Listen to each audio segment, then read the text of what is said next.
Hello, guys. Okay, we're going to be reading John Henry, an American Legend.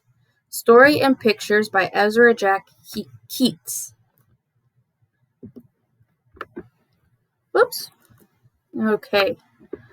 A hush settled over the hills. The sky swirled soundlessly round the moon.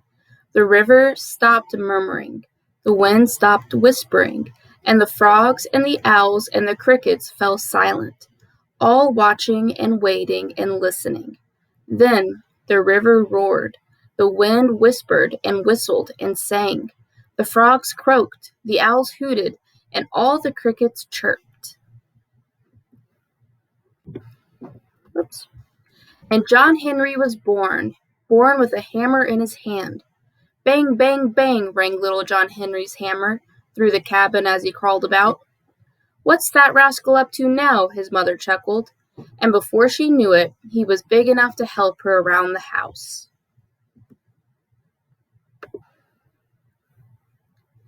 As he grew up, he did a man's work with his father.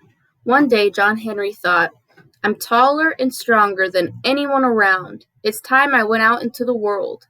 He said goodbye to his mother and father, and off he went. He worked on farms and in cotton fields, but all that was too tame. So he got himself a job on a riverboat. One stormy night, the ship plowed through the darkness. Suddenly, the big steel rod that turned the paddle wheel broke. The wheel stopped turning. Smash went the rod through the bottom of the ship. "Pump water," shouted the captain. "Get to port before we sink." John Henry leapt to the paddle wheel crank. He seized it, pushed, and grunted and pulled. Slowly the giant wheel turned. With all his strength he kept it turning. "Lord Almighty, help us," someone whispered in that long, dark night. As day broke, they sighted shore and pulled into port. A thunderous cheer went up for John Henry. John Henry felt a new excitement in the air. Men were talking of railroads being built from the Atlantic to the Pacific. "They're goin' to lay those tracks over rivers, across prairies and deserts, and right through mountains, and through Indian lands, and stampeding buffalo herds, and bad lands." "Goodbye, boys," cried John Henry.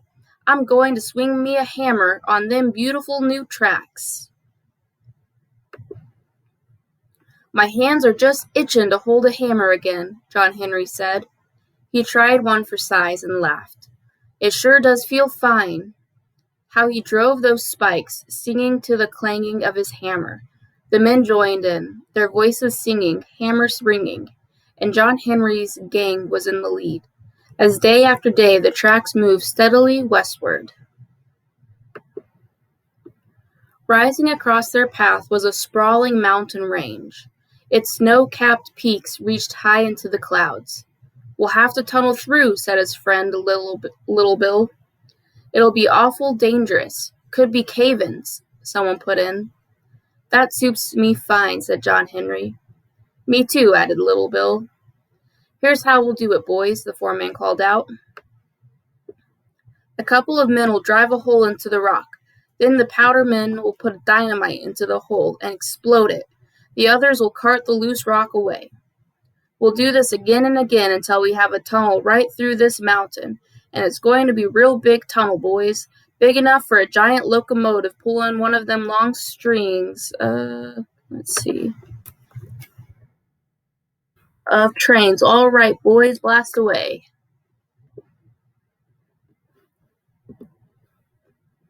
Deep into the mountains they worked, as John Henry's singing echoed through the tunnel. The powder men got ready to blast more rock. They filled a hole with dynamite, put in a long fuse, and lit it. "Run, men!" cried the foreman. They all scrambled back, ready to dash clear of the blast. At that instant came a great cracking and rumbling, and the entire tunnel trembled around them. "It's a cave-in! We're trapped!" There was no place to run. The fuse burned closer to the dynamite.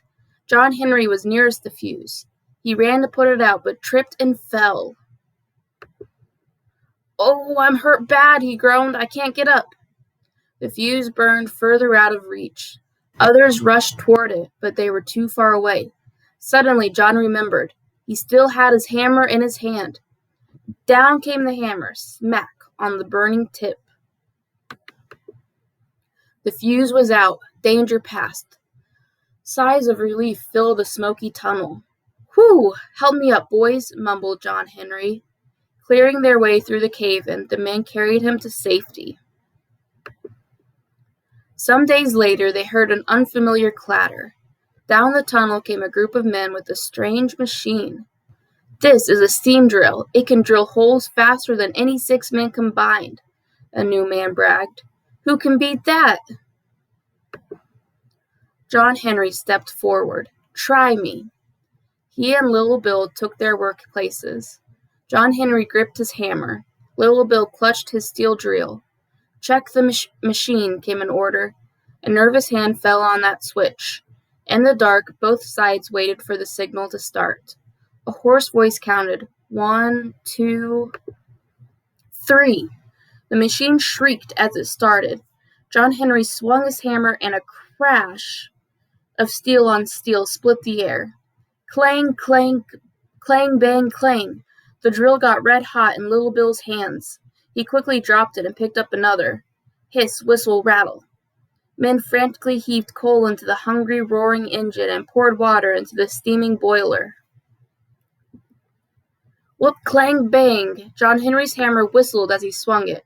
Chug, chug, clatter, rattled the machine. Hour after hour raced by. The machine was ahead.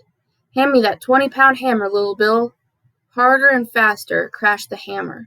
Great chunks of rock fell as John Henry ripped hole after hole into the tunnel wall. The machine rattled and whistled and drilled even faster. Friends doused John Henry and Little Bill with cold water to keep them going. John Henry took a deep breath, picked up 2 sledgehammers, and sang, "Ain't no hammers strike such fire, strike lightning, Lord, and I won't tire. Hammers like this, Lord, there's never been. I'll keep swinging 'em, Lord, until we win." John Henry swung both mighty hammers, faster and faster. He moved so fast the men could see only a blur, and sparks from his striking hammers. His strokes rang out like great heartbeats. And at the other side of the tunnel, the machine shrieked, groaned, and rattled, and drilled. Then all at once it shook and shuddered, wheezed, and stopped. Frantically, men worked to get it going again, but they couldn't. It had collapsed. John Henry's hammering still rang and echoed through the tunnel with a strong and steady beat. Suddenly, there was a great crash. Light streamed into the dark tunnel. John Henry had broken through. He made it all the way to the other side of the mountain. Wild cries of joy burst from the men. Still holding one of his hammers, John Henry stepped out into the glowing light of the dying day. It was the last step he ever took. Even the great heart of John Henry could not bear the strain of his last task. John Henry died with his hammer in his hand. If you listen to the locomotives roaring through the tunnels and across the land, you'll hear them singing of that great steel-driving man, John Henry. Listen. That's the end.